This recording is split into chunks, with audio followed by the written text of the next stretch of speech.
Welcome to our channel. మనలాగే ఒక మనిషిలాగా జన్మించి సజీవంగా సమాధిలోకి వెళ్ళిపోయి దేవుడిగా పేరు పొందిన శ్రీ శ్రీ శ్రీ నారాయణ స్వామి టెంపుల్కి అయితే మనం బయలుదేరాం. ఈ ఆలయం ఒక సర్వసంగ పరిత్యాగి సమాధి పైన నిర్మించబడి ఉంటుంది. సుమారు 17వ శతాబ్దంలో ఆ ఊర్లో కొమ్మినేని వంశానికి చెందిన అవధూత అయినటువంటి శ్రీ నారాయణ స్వామిగా పిలువబడుతున్న స్వామివారి అసలు పేరు కొండయ్య. ఈయన తల్లిదండ్రులు శ్రీమతి మహాలక్ష్మమ్మ, వెంకట్రామయ్య. ఇది పాము నుంచి వచ్చే వాళ్ళకి ఈ రూటు, పాము నుంచి వస్తే ఇలా ఈ రూట్కి అయితే టెంపుల్ కాడికి వెళ్ళచ్చు. సిఎస్పురం నుంచి వచ్చే వాళ్ళకైతే అక్కడ ముందు గోపురం కనిపిస్తుంది కదా, అక్కడ నుంచి వేరే రూట్ ఉంది, ఫస్ట్లో చూపించారు కదా ఆ రూట్. 2 రూట్లు ఉంటాయి గుడికి రావడానికి. ఈయన చిన్న వయసులోనే భక్తిలో మునిగిపోవడంతో ఈయనను అందరూ పిచ్చికొండయ్య అనేవారు. చిన్న వయసులోనే సన్యాసులతో ఊరు వదిలి వెళ్ళిపోయిన కొండయ్య గారు కొన్ని సంవత్సరాల తర్వాత తిరిగి వచ్చారు. ఊరి పక్కనే ఉన్న నారకొండ గుహల్లో ఉంటూ మన్నేటి వాగులో స్నానం చేస్తూ నారకొండ గుహల్లో దొరికే ముచ్చి పండ్లను తింటూ బ్రహ్మజముడు పాలను తాగుతూ జీవనం సాగించేవారు.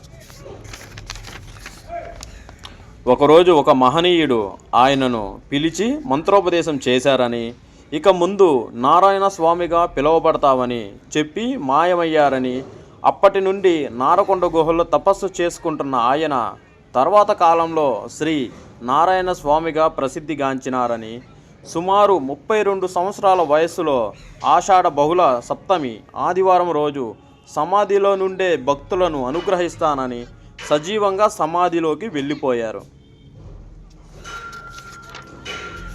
ఇక ఈ టెంపుల్ వచ్చేసరికి ఎక్కడుందో చెప్పలేదు మీకు స్టార్టింగ్లో నుంచి. ఇది వచ్చేసరికి ఇప్పుడు నేను చెప్పిన స్టోరీ అంతా అక్కడ ఉంటుంది, స్థల పురాణం. ఇదంతా టెంపుల్లోకి మీరు వెళ్ళిన తర్వాత అక్కడ ఉంటుంది, ఇదంతా స్థల పురాణం. దాన్ని బట్టే మీకు ఈ స్టోరీ చెప్పాను.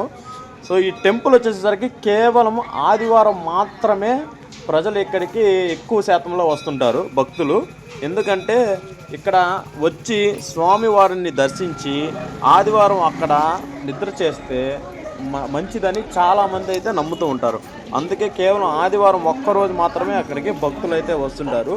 సో ఇక ఈ టెంపుల్ వచ్చేసరికి మన ఆంధ్రప్రదేశ్లోని ప్రకాశం జిల్లా చంద్రశేఖరపురం మండలం కోవిలంపాడు మిట్టపాలెంలో ఉంటుంది. ఇది పామూరు, దీనికి సరౌండింగ్లో ఉన్న ఒక ఊర్లు పామూరు, కనిగిరి, డీజీపేట నుంచి అయితే 15 కిలోమీటర్లు, పామూరు నుంచి 13 కిలోమీటర్లు, కనిగిరి నుంచి 40 కిలోమీటర్లు అయితే డిస్టెన్స్ ఉంది. సో ఎవరైనా శ్రీ శ్రీ శ్రీ నారాయణ స్వామి భక్తులు ఎవరైనా ఉంటే ఒక సండే ఖచ్చితంగా ఈ టెంపుల్కి అయితే రాండి, వచ్చి మంచిగా ఇక్కడ జరిగిద్దని. ఇంకా ఇక్కడ ప్రజలు చర్మ వ్యాధులు ఉన్నవారికి స్వామివారి విభూది, స్వామివారి సమాధిని అభిషేకించిన జలంతో కలిపి పూస్తే తప్పకుండా నయం అవుతుందని భక్తుల నమ్మకం. అలాగే మిరియాలు, సాంబ్రాణి స్వామి వద్ద పెట్టి తీసుకొని వాడుకుంటే వ్యాధులు దరిచేరవని ప్రజల నమ్మకం కూడా ఉంది.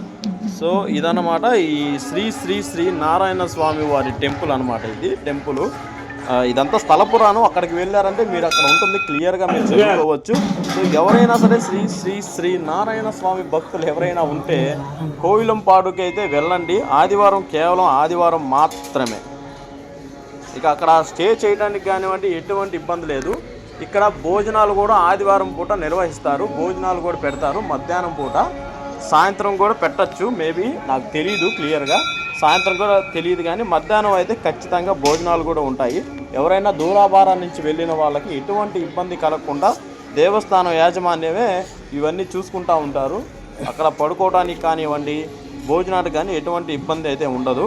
ఇక్కడ చూసినట్టయితే ఇప్పుడు చూస్తుంది మీరు ఆదివారమే. నేను ఆదివారమే వెళ్ళాను ఈ టెంపుల్కి. సో చాలామంది అయితే ఉన్నారు. ఇంకా ఇప్పుడు చలికాలం కాబట్టి మీకు తక్కువ సంఖ్యలో, అంటే నిద్ర చేసేవాళ్ళు చలికాలంలో చిన్నపిల్లల్ని తీసుకొని రాలేరు కాబట్టి మీకు ఇలా ఉంది.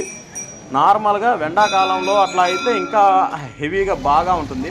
శివరాత్రి కూడా ఇక్కడ ఘనంగా చేస్తారు. వీడియో నచ్చితే ఒక లైక్ చేయండి, అలాగే మన ఛానల్ని సబ్స్క్రైబ్ చేసుకోండి. Thank you.